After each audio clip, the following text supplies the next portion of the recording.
AB Venkateswararao చంద్రబాబుపై నారా లోకేష్ పై విరుచుకుపడుతున్నాడు. కానీ ఎవరు వాస్తవాలు మాట్లాడినా ప్రజలకు చేరవేయాల్సిన బాధ్యత మనకుంది. ప్రజలకు అర్థమయ్యేలాగా చెప్పాల్సిన బాధ్యత మనందరిపైన ఉంది.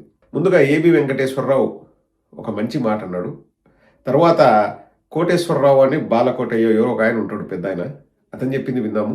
చివరిలో ఒక గమ్మత్తైన విషయం కూడా మీకు చెప్తాం. ఒకసారి ఏబి వెంకటేశ్వరరావుతో మొదలు పెడదాం. ప్రజలారా, దయచేసి కళ్ళు తెరుచుకుని చూడండి ఏం జరుగుతుంది. 99 పైసలకి విశాఖపట్నంలో భూములు ఇస్తామంటారు. తప్పేంటి? ఎవరికి ఇచ్చారు మీరు భూములు? నేను 99 పైసల్లోనే గజానికి కాదు ఎకరంగా మొత్తం భూమి ఇస్తా. మీరు తెరచాటును కూర్చుని ఎవరికి కనపడకుండా నడుకున్నారో మాట్లాడుకుని వచ్చి అనౌన్స్మెంట్ చేస్తున్నారు అంతే. 99 పైసలకి ఇన్ని ఎకరాలు టీసీఎస్ కి ఇస్తున్నాం. పనిలో పనిగా సందట్లో సడేమియాలాగా మాకు తెలిసిన వాళ్ళకి ఇంకొకరికి కూడా 99 పైసలకి ఇచ్చేస్తున్నాం. నేను 99 పైసల్లోనే గజానికి కాదు ఎకరంగా మొత్తం భూమి ఇస్తా. ఎందుకంటే ఈ భూములు మీ తాత ఇచ్చినవి కాదు, ఇది ప్రజల ఉమ్మడి ఆస్తి. లూలు మాల్కి 14.5 ఎకరాలు ఇచ్చేస్తాం. చాటుగా ఒప్పందాలు, డైరెక్ట్ గా జీవో ఇచ్చేస్తారు. ఒక బిడ్డింగ్ లేదు, ఒక టెండర్ లేదు, ఒక నోటిఫికేషన్ లేదు, ఒక పారదర్శకత లేదు. నేను 99 పైసల్లోనే గజానికి కాదు ఎకరంగా మొత్తం భూమి ఇస్తా. దానికోసం తీసుకున్న 2.5 ఎకరాలు 3.5 ఎకరాలు ప్రైవేట్ ల్యాండ్ సిఎంఆర్ గ్రూప్ కి ఆ పేరు మీద 6-7 చోట్ల మీ ఇష్టం వచ్చిన చోట్ల ఇష్టం వచ్చినంత ల్యాండ్ ఎక్కడ పడితే అక్కడ ఇచ్చారు. ఎలా జరిగింది ఇవన్నీ? ఒక లోకల్ మాఫియా, ఒక రాష్ట్ర స్థాయి మాఫియా, ఇవాళ కేంద్ర స్థాయి మాఫియా కూడా దీంట్లో మొత్తం లింకేజెస్ అన్ని ఎస్టాబ్లిష్ అవుతుంది. 99 పైసలకే భూములు కట్టబెడతాం. అందులో పారదర్శకత ఉండదు, ఏముండదు, బిడ్డింగ్ ఉండదు, ఏముండదు, బిడ్డింగ్ ఆహ్వానించడం ఉండదు, ఏముండదు. మా ఇష్టం వచ్చిన వాళ్ళకి ఇస్తాము. 1 ఎకరా కాదు, అన్ని ఎకరాలు, 15 ఎకరాలు ఇస్తే 15 ఎకరాలు, 50 ఎకరాలు ఇస్తే 50 ఎకరాలు, అన్ని కూడా 99 పైసలకే ఇస్తా. నా ఇష్టం వచ్చినట్టు ఇస్తా, నేను పప్పు బెల్లాలాగా పంచుతా అంటున్నాడు నారా లోకేష్. లూలు మాల్తో ఒప్పందం ఎలా చేసుకుంటాడో ఎవరికి తెలియదు. ఇచ్చేస్తున్నాం లూలు మాల్కు 15 ఎకరాలు. విజయవాడ ప్రైమ్ లొకేషన్ లో ఏపీఎస్ఆర్టీసీ ఆస్తి 5 ఎకరాలు, ఇట్లా ఇచ్చేస్తాం. మేము పప్పు బెల్లాలాగా ఇచ్చేస్తాం, మా ఇష్టం, ఎవరు అడగడానికి వీలు లేదు అని చెప్పేసి మాట్లాడుతున్నారు. అదే విషయాన్ని ఏబి వెంకటేశ్వరరావు ప్రశ్నించాడు. ఎట్లా ఇస్తారు భూములు? ఒక బిడ్డింగ్ విధానం లేదు, టెండర్ సిస్టమ్ లేదు, పారదర్శకత లేదు, ఎందుకు ఇస్తున్నారో తెలీదు, మీ ఇష్టం వచ్చినట్టు ఇస్తున్నారు, మీ తాత ఆస్తా, మీ ముత్తాత ఆస్తా అని చెప్పేసి ఏబి వెంకటేశ్వరరావు గారు ప్రశ్నించారు. మరి నారా లోకేష్ కు పక్కలో బల్లెంలాగా ఉండాలని ప్రయత్నిస్తున్నాడో, లేకపోతే టీడీపీ అధ్యక్షుడు అవ్వాలనుకుంటున్నాడో, లేకపోతే ఎంతసేపు ఈ చంద్రబాబు నాయుడు వీళ్ళనే మనం నెత్తికెత్తుకోవాలన్నా, మన కమ్మోళ్ళమంతా మనము సపరేట్ గా ఉద్యమిద్దాం. ఎందుకంటే ఇప్పుడు ఇతని బాధ ఏంటంటే, ఇతనికి ఏమన్నా నాకు తెలిసి గన్నవరం ఆ ఏరియాలో ల్యాండ్లు ఉన్నాయేమో, ఇంకొక ఎయిర్పోర్ట్ వద్దు, జిఎంఆర్ వాళ్ళకి వీళ్ళకి ఇవ్వకూడదు అని చెప్పేసి బాగా వ్యతిరేకిస్తున్నాడు. సో అక్కడున్న గన్నవరం చుట్టుపక్కల ఉన్న కమ్మ వాళ్ళంతా ఇతనికి సపోర్ట్ చేస్తున్నారు, ఏమో మనకు తెలియదు. బట్ బానే నారా లోకేష్ కు రంకుమూగుడులాగా తయారవుతున్నాడు. నేను ఒక పార్టీ పెడతానా, నేను రాజకీయాల్లోకి వస్తున్నా ఏదో అంటాడు. చివరికి పోయి మళ్ళీ తెలుగుదేశంలో కలిసిన ఆశ్చర్యపోవాల్సిన అవసరం లేదు. బట్ ప్రస్తుతానికైతే బలంగా అమ్మవారందరము మేము సంతోషంగా లేము నారా లోకేష్ చంద్రబాబు నాయుడు చేసేది అని బలంగా తన గొంతు వినిపిస్తున్నాడు. సో ఇలా పప్పు బెల్లాల్లాగా డబ్బులు పంచుతున్నారు, అద్దాలకు 2,500 కోట్లు ఖర్చు పెడుతున్నారు అంటే, ఒక ఆయన పచ్చకండువ వేసుకొని ఉంటాడు, అతని పేరు బాలకోటయ్య అనుకుంటా. ఒకసారి ఇంకా అతనేం మాట్లాడతారో చూడండి. అంటే ఇవన్నీ కూడా నవ్వుకోవడానికి బాగుంటాయి, బట్ ఆలోచిస్తే అండి రాష్ట్రం కుక్కలు చింపిన విస్తరవుతుంది అనేది ఇట్టే అర్థమైపోతుంది. ఒకసారి ఆ క్లిప్పింగ్ కూడా చూడండి. అద్దాల కోసం, అద్దాల భవనాల అద్దాల కోసం 2,540 కోట్ల రూపాయలు ఖర్చు పెడుతున్నారు అనేది సాక్షిలో ప్రధానమైన వార్త.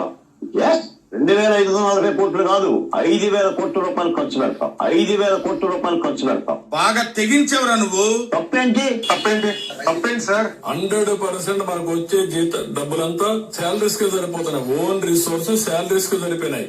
మళ్ళా ఏం చేయాలని అప్పులు తీసుకొచ్చి అవి కూడా చాలడం లేదు. 5,000 కోట్ల రూపాయలు ఖర్చు పెడతాం. నువ్వు మెడికల్ కాలేజ్ కట్టడానికి నీకు డబ్బులు ఉండవు, నీకు ఆరోగ్యశ్రీ కట్టడానికి డబ్బులు ఉండవు, నీకు ఫీజు రీఎంబర్స్మెంట్ ఇవ్వడానికి డబ్బులు ఉండవు. 5,000 కోట్ల రూపాయలు ఖర్చు పెడతాం. అప్పటికే 3,70,000 కోట్లు అప్పులు చేసినావు. ఈ అప్పు తీర్చడమే ఓ పెద్ద బాధ్యతగా నెక్స్ట్ ప్రభుత్వం అంటే ఏదైనా వస్తే చంద్రబాబు నాయుడు పడేసే పెద్ద అప్పు తీర్చడమే దాని ఏకైక కర్తవ్యంగా ఉండే రకంగా ఒక్క అమరావతిని చూస్తేనే అర్థమవుతుంది. మిగిలిన వాటి గురించి నేను పోవట్లా, ఇది ఒక్కటి చాలు. ఇది ఒక్కటే మొత్తం రాష్ట్రాన్ని ఎట్లా ముంచుతున్నాడు అనడానికి అర్థమవుతుంది. అర్థమైన వాళ్ళందరూ నిలదీయాలి.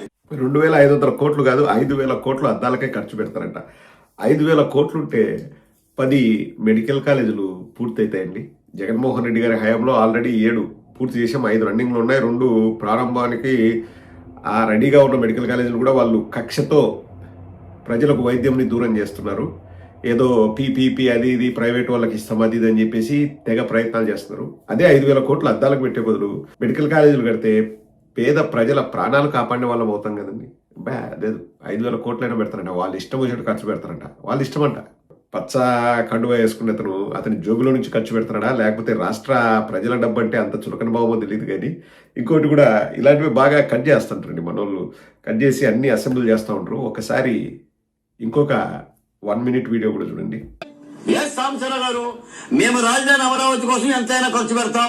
అంటే 15,000 20,000 కౌలు వచ్చే చోట 60,000 ఇస్తానని చెప్పేసి 10 ఏళ్ల పాటు ఇస్తానని ఆశ చూపి ఈ కౌలు డబ్బులు ఎక్కడి నుంచి తెచ్చి కడతారు? రాష్ట్ర బడ్జెట్ లోంచే కట్టాలి. మేము రాజధాని అమరావతి కోసం ఎంతైనా ఖర్చు పెడతాం. అమరావతిలో ఒక బిల్డింగ్ కి అద్దాలు పెట్టడానికి 2,500 కోట్ల రూపాయలు ఖర్చు పెడుతున్నారు. ఇది చాలా అన్యాయం. చూస్తే ఖాళీ ఖజానా ఎతికినా కూడా డబ్బులు దొరికే పరిస్థితి లేదు. మేము రాజధాని అమరావతి కోసం ఎంతైనా ఖర్చు పెడతాం. అది రాష్ట్ర ప్రజలదే. అప్పులు తీసుకొని వచ్చి మరీ దోపిడీ చేయడానికి ఇచ్చేది కదా. ఎవరి కాంట్రాక్టర్లు అంటే మళ్ళీ చంద్రబాబు నాయుడు గారికి వచ్చేటటువంటి డబ్బు. ఎవరు? చంద్రబాబు ఫ్రెండ్ అయిన బల్సు శ్రీనివాసరావు, బిఎస్ఆర్ ఇన్ఫ్రాట్రక్, ఈనాడు కిరణ్ సోదరుడు వియంకుడైనటువంటి రాయల రఘు, ఆర్వీఆర్ ప్రాజెక్ట్స్, ఎన్సీసీ చంద్రబాబుకు అత్యంత కావాల్సినటువంటి ఏవి రంగరాజు గారు, నారా లోకేష్ తోడలుడు వైజాగ్ ఎంపీ భరత్ ఫ్రెండ్ ఎం వెంకట్రావు, ఎంవీఆర్ ఇన్ఫ్రా, చంద్రబాబుకు అత్యంత సన్నిధుడైన మాజీ ఎమ్మెల్యే బొల్లేని కృష్ణయ్య చెందిన బిఎస్సిపిఎల్ సంస్థ, మంగళగిరిలో లోకేష్ కి ఎలక్షన్ చూస్తే కనకమండల వరప్రసాద్, కేఎంఈ ప్రాజెక్ట్స్. డబ్బులు దాటికి వచ్చింది. సాంబశివరావు గారు, మొక్క వేయగానే చెట్టు అవ్వదు, పంట వేయగానే ఫలితం రాదు. ఆ కట్టే బిల్డింగ్ రాదు, కట్టకుండా ఈయన కట్టయ్యా 2 లక్షల కోట్లలో నువ్వు పెట్టే అమౌంట్ లో 10% ఇక్కడ పెడితే చాలయ్యా. డే 1 నుంచే రాజధాని వస్తుంది. అసలు జీతాలకే సరిపోవట్లేదు, వచ్చే రాబడి రాష్ట్ర పరిస్థితి అట్లుంది. అప్పు చేస్తే గానీ మనకు ఏది ఇవ్వడానికి వీలు లేదు అంటూనే అద్దాలకు 2,500 కోట్లు ఖర్చు పెడతారంట. 2,500 కోట్లు కాకపోతే 5,000 కోట్లు ఖర్చు పెడతారంట. మళ్ళా ఇప్పుడున్న 33,000 ఎకరాలు చాలని ఇంకొక 50,000 ఎకరాలు తీసుకుంటారంట. 15,000 సంవత్సరానికి కౌలు ఉండే భూములకు 50,000 ఇస్తాడంట. సంవత్సరం 5,000 10,000 పెంచుకుంటూ పోతాడంట. ఇదంతా రాష్ట్ర ఖజానాలోంచి ఇస్తాడంట. ఏమో అంతగా భూములు తీసుకొని ఇప్పుడు మన సోదరుడు కార్మూరు వెంకటరెడ్డి చెప్పినట్టు అక్కడ కాంట్రాక్టులు చేసే వాళ్ళంతా తెలుగుదేశం వాళ్ళే. మీకు ఇప్పుడు అర్థమవుతుందా? ఇట్లా పప్పు బెల్లాల్లాగా ఖర్చు చేయడానికి డబ్బులు ఎక్కడి నుంచి వస్తున్నాయంటే ప్రతి నెల 1వ తేదీ టెన్షన్గా ఏ రాష్ట్రం ఆర్బీఐ తలుపు తట్టి అప్పు చేయకపోయినా ఆంధ్ర రాష్ట్రం మాత్రం ఖచ్చితంగా చేస్తుంది. అదే చూపించి ముగిస్తాను. మనం ఏదున్న ఆధారాలతో మాట్లాడుతాం. 30 ఏప్రిల్ 2026 2,200 2,200 ఆంధ్రప్రదేశ్. సో మళ్ళీ ఆర్బీఐ తలుపు తట్టి 30 ఏప్రిల్ 2026 నాడు ఆంధ్రప్రదేశ్ ప్రభుత్వము 4,400 కోట్ల అప్పు చేసిందండి. 7.96% ఇంట్రెస్ట్తో, 8.07% ఇంట్రెస్ట్తో. ఈనాడు ఏమంటాడు? రుణ సమీకరణ అంటాడు. అప్పు చేసినాడు అంటే బాగుండదు కదా, రుణ సమీకరణ అంటారు. అదే జగన్మోహన్ రెడ్డి గారి హయాంలో ఎప్పుడో సంవత్సరానికి ఒకసారి అప్పు చేసి అబ్బాబ్బా శ్రీలంక అయిపోతుంది, నాశనం అయిపోతుంది, దుమ్ము దులిపినాడు, దంచి కొట్టాడు, అప్పులు చేసినాడు. అప్పు చేసి జనాలు ఎవరికి ఇచ్చినాడు, పోనీ జనాలకు ఇచ్చినాడు అనేది వాళ్ళ దగ్గర కూడా తెలుసు, అంటే ఆధారాలు ఉన్నాయి. కానీ ముసలోడైనా ఇస్తాడు, పిల్లోడైనా ఇస్తాడు, అప్పులు చేస్తాడు ప్రతి నెల అండి. ఇప్పటికీ చంద్రబాబు నాయుడు 2 ఏళ్లలో చేసిన అప్పు మొత్తం, ఇందాక సజ్జల రామకృష్ణారెడ్డి గారు కూడా చెప్పారు, 3,70,000 కోట్లు అక్షరాల అప్పు చేశారు. ఏమైనా ఇచ్చినారా? ఆడబిడ్డ నిధి ఇచ్చినారా? లేకపోతే రైతు భరోసా ఇచ్చినారా? ఎవ్వరికి రూపాయి కూడా ఇచ్చిన దాఖలాలు లేవండి. చెప్పిన ప్రామిసులు అమలు చేయలేదు. ఇచ్చే పథకాలన్నీ కూడా అరకొరగా ఇస్తున్నారు. అప్పులు చూస్తే ఉప్పుల కుప్ప ఒయ్యారి బామలాగా తయారైపోతుంది. ఇంకా రాజధాని కోసం, అందసందాల కోసం 5,000 కోట్లు ఖర్చు పెడతారంట. అద్దాల కోసం. మెడికల్ కాలేజీలు లేవు, బేసిక్ ఇన్ఫ్రాస్ట్రక్చర్ లేదు, ఏం పట్టించుకోరు. యాడిపోతుందో డబ్బు అంతా చంద్రబాబు నాయుడు జేబులోకి పోతుంది. అది